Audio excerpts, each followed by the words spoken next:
Good morning. It's Easter Sunday. The live stream didn't quite work, but I have some video from that. So we're going to go ahead and do the devotional this way. Hopefully next time we can get the live stream to work. But today is Easter, and Easter is about the death, burial, and resurrection of Jesus Christ. That's what we're celebrating, and mostly today it's about his resurrection. But let's think back to Friday. Friday, Jesus was crucified on a cross. He died. They stuck a spear in his side to make sure he was dead. And his friends and followers took his body and put it into a tomb. And the religious leaders and the Roman government put a big stone across the entrance and put a guard there so that no one could steal his body. Nothing could happen that would be faked or whatever. And so that happened on Friday, and at sunset on Friday, the Sabbath started, and it was also the Passover. And so on those days, no one could go anywhere or go very far. They had a certain distance they could walk, they couldn't cook, they couldn't work. And so Jesus' friends and his followers had to stay home on those days. And so Jesus' body stayed in the tomb. And the way they prepared the body, they did some different things to it. They put some spices and stuff on it, and they needed to do those things. They didn't have time on Friday, it would appear. And so early on Sunday morning, some of the women, Mary Magdalene being one of them, went to the tomb. And so we're going to read in John 20, and this one is specifically only mentions Mary, but if we read in some other Gospels, we see that she probably wasn't alone. John 20 verse 1 says, "On the first day of the week, Mary Magdalene came to the tomb early while it was still dark." So you see that this was important to her, what she needed to do, and she had a task to do, and she went as early as she could to deal with it because she loved Jesus and she wanted to take care of his body. And so when she got there, she found that the stone was rolled away. And so being concerned, she ran to find the disciples, and Peter and John ran back to the tomb, and they see that the tomb is empty, that Jesus isn't there, that the cloth is there for his body, and they leave confused. But Mary hangs around. She's hanging out at the tomb. And so let's read in verse 11. It says, "But Mary stood outside facing the tomb crying. As she was crying, she stooped to look into the tomb. She saw two angels in white sitting there, one at the head, one at the feet, where Jesus' body had been lying.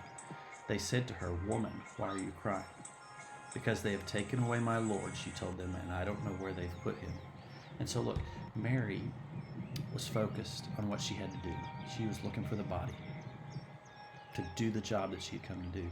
And so even though there are two angels sitting there, right, she doesn't stray from her task, stray from the intent of why she was there. And so she doesn't get it, right? She doesn't get, well, this is something special is going on. Like if we read the Bible and we see when angels show up, there's usually a message or some event or some, special thing. She doesn't ask them, "Hey, why are you two angels here?" or whatever. I mean, just two guys appear in the tomb, and she's not freaked out or anything, like I probably would be. But so she's still focused on this task. She has this preconceived human idea of what's going to happen, that there's a body there and that she needs to do some things with it, and she misses this first opportunity, this first thing that God shows her. And so in verse 14 it says, "Having said this, she turned around and saw Jesus standing there, though she did not know it was Jesus. 'Woman,' Jesus said to her, 'why are you crying? Who is it you are looking for?' Supposing he was the gardener, she replied, 'Sir, if you've removed him, tell me where you've put him, and I will take him away.'" And so again, it's not just angels, but Jesus himself, who she knew, is standing in front of her. And she misses the joy and the experience, the amazing thing that God has done, because she's still focused on finding the body. She still has it in her mind that Jesus is dead, and that she has this task to do. And so she's focused just on finding the body. But finally, in verse 16. Jesus said, Mary. Turning around, she said to him in Hebrew, Rabboni, which means teacher. So finally, when Jesus calls her name, she recognizes him and she understands what is going on, that it is Jesus who is alive. And she couldn't have imagined that this was possible. But it is, and he's alive. So what's the application of this? How does this apply to us? Well, first of all, I think as believers, sometimes we can get caught up in what it is we're supposed to do. Right? We're supposed to go to church and read our Bible and follow the things in the Bible and all of that. And we have this notion in our head of these are the tasks ahead, and so let's go do the task. And all of those are good things to do. Most of those things that we think about are good things to do. But the problem is, if we're only focused on the task and we're not focused on the person of Jesus, then we miss the real miracle, and we miss the real joy that God has for us and what He wants to give to us. And so we really need to first focus on a relationship with Jesus and let the tasks and the things that we do and the way that we live come out of that. Not let it just be based on there's a list of things to do. That can become tiresome for us because we're doing it under our own power. And we need Jesus to be involved in those things. And really, He and a relationship with Him are the most important thing.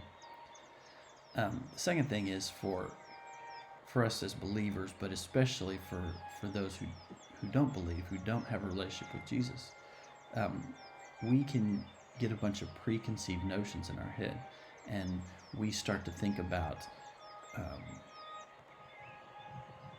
we have an idea of how things are, how things should be, and we don't see anything outside of that. We say, well, that's what I was taught in school, or this is what my parents believed, or this is what all of my friends say and what they believe. And there might be more than those things, than what we've experienced. If you imagine a circle drawn on the wall, and say that circle represents all the knowledge that there is in the universe, or even beyond the universe of something that exists, what percentage of that do you think you know? And I don't know, some people might be very intelligent and have lots of knowledge in their head, and some might be less, but I would dare say that anyone who would claim to have more than 10% or 5% is probably not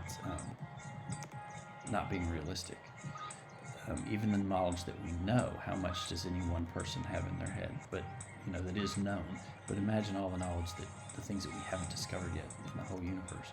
And so there might be something out there that you haven't experienced yet, but you can't see it because you're so focused on the things that you do know. So I would just encourage you to listen for Jesus.